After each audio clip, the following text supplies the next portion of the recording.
आज आपके सामने जो बात रखने के लिए हम जा रहे हैं वह देश के किसी नागरिक की आस्था या भावनाएं आहत करने के लिए नहीं, बल्कि भारतीय पुरातत्व सर्वेक्षण भारत सरकार के अनुसार वो तथ्य आपके सामने रखूँगा। और इस बीच में अगर किसी की भावनाएं या आस्था को ठेस पहुंचती है तो हमें माफ़ करिएगा। हमारा देश बहुत बड़ी विविधताओं वाला देश है। यहाँ तमाम धर्म के लोग अपनी अपनी आस्था के अनुसार रहते हैं, उसकी पूजा अर्चना करते हैं, फॉलो करते हैं। भारत का संविधान सबको बराबरी का अधिकार देता है। अब हम बात करते हैं भारत के जो मूल स्ट्रक्चर की जो सत्यता है उसको छिपाया गया है और एक मिथक परोसा गया है, और उसी मिथक को के आधार पर लोग इसको फॉलो कर रहे हैं। एक कहानी बताते हैं जो सत्य घटना है हमारे डिस्ट्रिक्ट हरदोई की, हमारे सामने की ही घटना है। गांव है बिबियापुर और थाना पारी लगता है। तो वहाँ एक जंगल था, झाड़ी थी। तो उसमें कुछ लोग गांव के लिए जैसे बरसात होने के बाद में जब घर की लीपा पोती होती है तो मिट्टी लाने के लिए वहाँ खुदाई कर रहे थे। तो उसमें एक काफ़ी बड़ा पत्थर ज़मीन में काफ़ी गहराई तक गड़ा हुआ था। सबसे नीचे 8 कोने थे, फिर 4 कोने थे, फिर उसके ऊपर गोल, मतलब ऊपर का जो हिस्सा था गोल, उसको ये खबर फैल गई चारों तरफ में कि ये शिवलिंग है। और शिवलिंग जैसे ही लोगों ने, क्षेत्र के लोगों ने जाना कि यहाँ पर बिबियापुर के क्षेत्र में गांव में पास में एक शिवलिंग निकला है, तो भाई तहलका मच गया, सब लोग देखने के लिए पहुँचे। और वहाँ पर उस समय पर हमारे पाली के विधायक थे, वर्तमान में बाबू खां विधायक थे। उन्होंने आनन फानन में वहाँ पर मंदिर बनवाने का ऐलान कर दिया। अब भैया वहाँ मेला न लगने लगा है। अब सत्य तो ये है कि व्यवस्था ने जो स्ट्रक्चर वहाँ पर निकला था वो स्ट्रक्चर को शिवलिंग बताया गया है, बट वो शिवलिंग नहीं है। शिवलिंग अगर होता, शिवलिंग की आकृति जैसा होता। लेकिन मैं आपको दिखा देता हूँ, एक तस्वीर आपको दिखाता हूँ।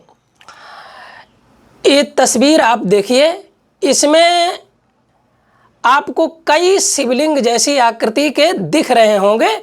आप देख सकते हैं, इसमें कोई दिक्कत वाली बात नहीं है। ये सभी शिवलिंग जैसी आकृति के हैं।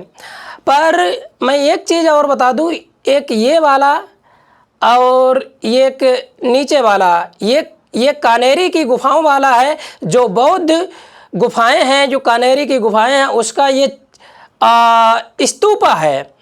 और ये भी जो मैं आपको दिखा रहा हूँ, ये वाला, ये अचलपुर बैरंजा का है। अलेक्जेंडर कनिंघम के अनुसार यह बौद्ध स्तूपा है, मनौती स्तूप इसको कहा जाता है।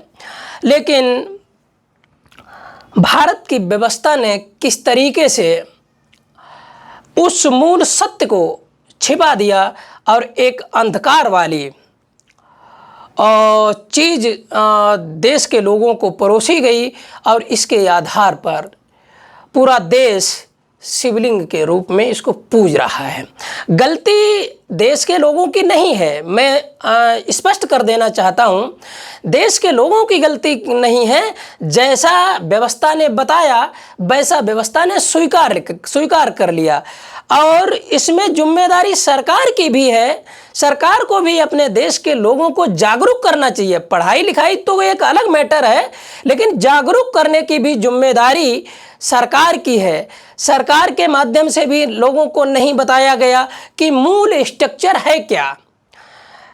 अब सरकार ने नहीं बताया, लेकिन जो देश का संविधान का जो कहते हैं लोकतंत्र होता है ना, लोकतंत्र का जो चौथा स्तंभ होता है मीडिया, और मीडिया की जो सबसे बड़ी नैतिक जिम्मेदारी होती है कि देश की जनता को वो सत्य दिखाया जाए, सत्य रखा जाए। लेकिन मीडिया ने भी इसको छिपा के रखा, नहीं बताया।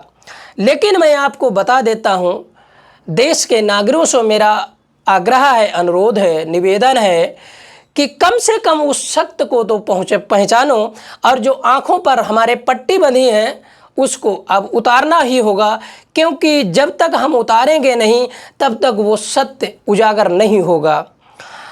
साथियों, भारत में जो व्यवस्था शिवलिंग बताती है वो शिवलिंग तो वाकई में नहीं है, और ऐसी आकृति के शिवलिंग देश में हजारों नहीं बल्कि हजारों हजार संख्या में आपको मिल जाएंगे। हमारे भारत में भी मिल जाएंगे और हमारे भारत के बाहर भी, पाकिस्तान, अफगानिस्तान, ईरान तक में ये ऐसे आपको शिवलिंग अर्थात स्तंभ मिलेंगे, मनौती स्तूप मिलेंगे।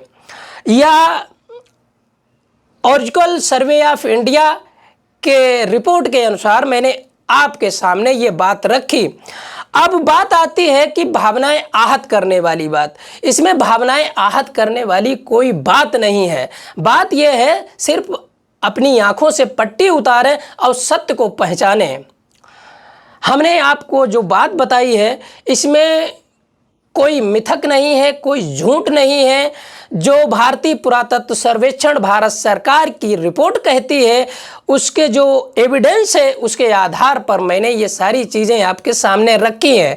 अगर ये बात आपको अच्छी लगी हो तो अपने 4 दोस्तों को ये वीडियो ज़रूर भेजें और सत्य को स्वीकारना सीखें, सत्य को पहचानें, तभी हमारा देश आगे प्रगति करेगा और आपका जो ग्रोथ है वो भी होगा।